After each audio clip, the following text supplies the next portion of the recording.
Alors poursuivons nos exposés sur la loi, après avoir donc dans une première partie défini ce qu'était la loi de façon générale comme ordonnance de la raison au bien commun, qui tend au bien commun et promulguée par celui qui a le soin, qui a la charge de la communauté. Nous avons ensuite divisé les différentes lois en fonction de celui qui promulgue la loi, soit c'est Dieu et l'on a les lois divines, soit c'est l'homme et on obtient ainsi les lois humaines. Et nous avions montré que la loi divine peut se subdiviser à son tour en trois parties, en trois types de lois, disons. Et nous avons explicité le premier type de loi que l'on appelle la loi éternelle. Cette loi, finalement, qui est en Dieu, qui régit tout l'univers, qui est ce principe général de toute chose. C'est que tout est ordonné à sa fin et que Dieu, dans sa sagesse, puisque la loi est l'ordonnance de la raison, dans sa sagesse divine, dans sa sagesse infinie et dans sa bonté très sage, Dieu a ordonné toute chose à sa fin, et la fin, c'est la gloire, la glorification divine. Après cette loi éternelle, il existe une deuxième sorte de loi divine qui vient comme préciser, si l'on peut dire, la loi éternelle, c'est ce que l'on appelle la loi naturelle. La loi naturelle, comme le nom l'indique, c'est la loi qui se porte, qui se fixe, disons, dans la nature. Et précisons même, dans la nature de l'homme. La loi naturelle concerne les hommes, parce qu'ils sont libres. Parce que Dieu les a laissés, disons, d'une façon indéterminée. En ce sens que l'homme, par sa liberté, doit se déterminer lui-même. C'est ça la liberté. Nous en avions déjà parlé précédemment, mais autant dans la loi éternelle, Dieu ordonne toute créature à leur fin, et cette loi éternelle va s'appliquer d'une façon très concrète sur les créatures non rationnelles, non raisonnables, de sorte qu'elles sont déterminées à leur fin malgré elles, si l'on peut dire, elles n'ont pas cette liberté, tandis que l'homme, lui, n'est pas déterminé.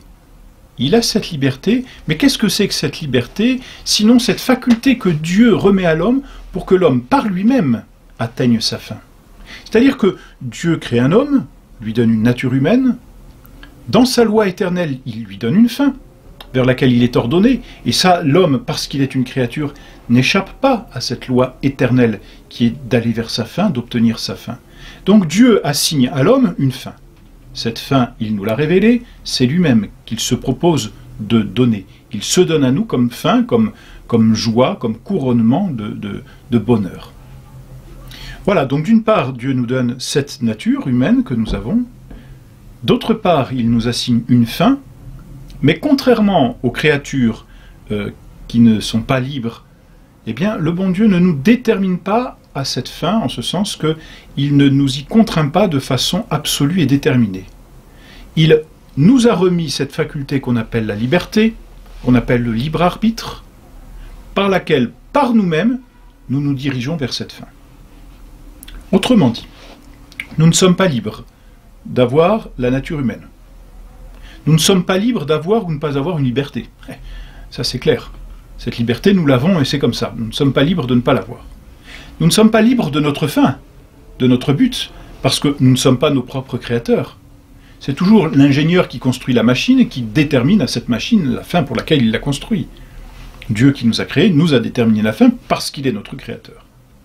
Donc nous ne sommes pas libres de notre nature, nous ne sommes pas libres d'avoir ou de ne pas avoir de liberté, et nous ne sommes pas libres de notre fin.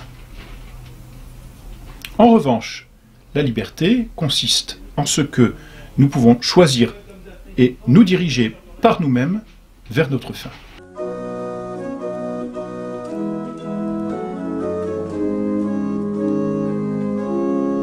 Pour nous diriger vers notre fin, le bon Dieu nous a donné comme une règle extérieure qu'on appelle la loi naturelle.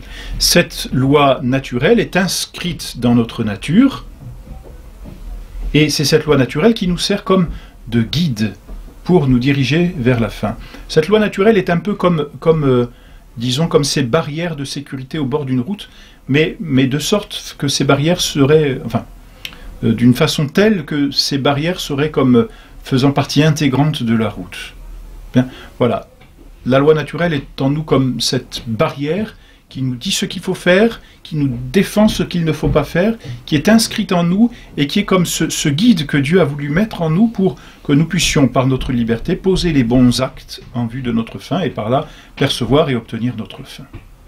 Voilà donc ce qu'est la loi naturelle en nous. La loi naturelle, c'est donc la loi imprimée dans la créature raisonnable qu'elle a pour effet d'incliner vers la fin. Et ainsi, elle détermine, si l'on peut dire, les actes qui correspondent à sa nature.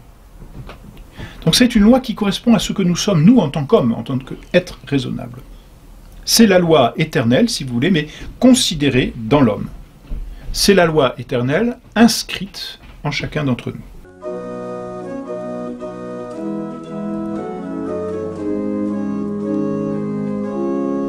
Cette loi naturelle a trois qualités. Elle est universelle, elle est immuable et elle est absolue. Cette loi est universelle. Qu'est-ce que ça veut dire? Ça veut dire qu'elle commande tous les hommes et qu'elle est la même pour tous les hommes. Et c'est normal, parce que tous les hommes ont la même nature humaine. Donc si tous les hommes ont la même nature humaine, tous les hommes ont la même fin et tous les hommes ont la même loi qui vont les mener à cette fin. C'est une loi de notre nature. Alors, à partir du moment où la nature est commune, la loi est commune, tout simplement. Donc cette loi est universelle. Quand on dit qu'elle s'applique à tous les hommes, on dit par là qu'elle s'applique à tous les âges, c'est-à-dire à tous les temps, mais aussi qu'elle s'applique à tous les lieux. C'est-à-dire, quelle que soit la position géographique de l'homme, eh bien, cette loi oblige. Elle est universelle, elle s'applique à chacun d'entre nous. Par le seul fait que nous soyons des hommes, par le seul fait que nous ayons cette nature humaine. Elle est ensuite immuable, et on le comprend, cela découle de notre nature humaine. Nous ne pouvons pas changer de nature. Nous sommes ce que nous sommes, essentiellement des hommes. Nous ne pouvons pas décider un jour de devenir une plante verte, ou de devenir un animal, ou de devenir un ange. C'est impossible. Nous resterons des hommes jusqu'au bout. Et donc, parce que notre nature est en nous immuable, elle ne vient pas de nous, alors nous n'avons pas beaucoup de pouvoir pour la changer. Eh bien, parce que cette nature en nous est immuable, la loi qui la régit est tout aussi immuable que notre nature. Et donc, tant que nous sommes des hommes, eh bien, nous sommes astreints à cette loi, et cette loi s'applique en nous. Elle est de ce fait immuable. Et parce qu'elle est immuable, on ne peut pas en dispenser. Nul ne peut être dispensé de cette loi naturelle. C'est-à-dire qu'elle s'applique à nous, quoi qu'il arrive, quoi qu'il en soit, où que nous soyons, qui que nous soyons. La loi naturelle, c'est la loi de tout homme. Enfin, elle est absolue. C'est encore une conséquence, si vous voulez. Elle est absolue en ce sens qu'on ne peut pas dire qu'elle est relative. On ne peut pas dire cette loi naturelle, oh, ça dépend des lieux, ça dépend des personnes, ça dépend des gens, ça dépend des circonstances. Non. Quelles que soient les circonstances, quoi qu'il en coûte, une fois encore, cette loi s'applique parce que tant que nous avons une nature humaine, cette loi reste inscrite en nous. Et donc, puisque nous gardons toujours notre nature humaine, nous gardons toujours en nous cette loi naturelle. La loi naturelle est donc universelle, immuable et absolue.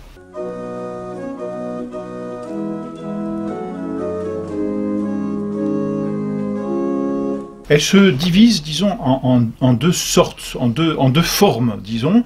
Elle est positive ou elle est négative. Elle est négative, la loi naturelle, quand elle défend de faire quelque chose. À ce moment-là, elle le défend toujours. Et on ne peut jamais, y contrevenir. Bon, par exemple, la loi naturelle demande de ne pas tuer l'innocent. C'est dans la nature, c'est inscrit dans notre nature. C'est la loi naturelle. Eh bien, cette loi défend toujours. C'est-à-dire qu'il n'est jamais permis de tuer un innocent. La loi naturelle défend de ne pas mentir, parce que cela va directement contre la vérité, contre Dieu lui-même. C'est dans notre nature d'ailleurs. On voit bien un enfant qui ment, sa conscience se lui reproche. Et avant même, je dirais, l'éducation, il y a quelque chose en lui qui lui dit « j'ai fait quelque chose de pas bien ». C'est quoi? C'est la loi naturelle qui, en lui, est déjà perçue. Il a menti, il rougit, ou il baisse les yeux. Pourquoi? Parce que cette loi naturelle inscrite dans sa nature humaine lui dit, là tu vas contre ta nature. Il n'est jamais permis de mentir, quoi qu'il arrive. Donc ce sont les préceptes négatifs qui sont des interdictions. Mais il y a aussi des préceptes positifs, c'est-à-dire qui ordonnent de poser certains actes.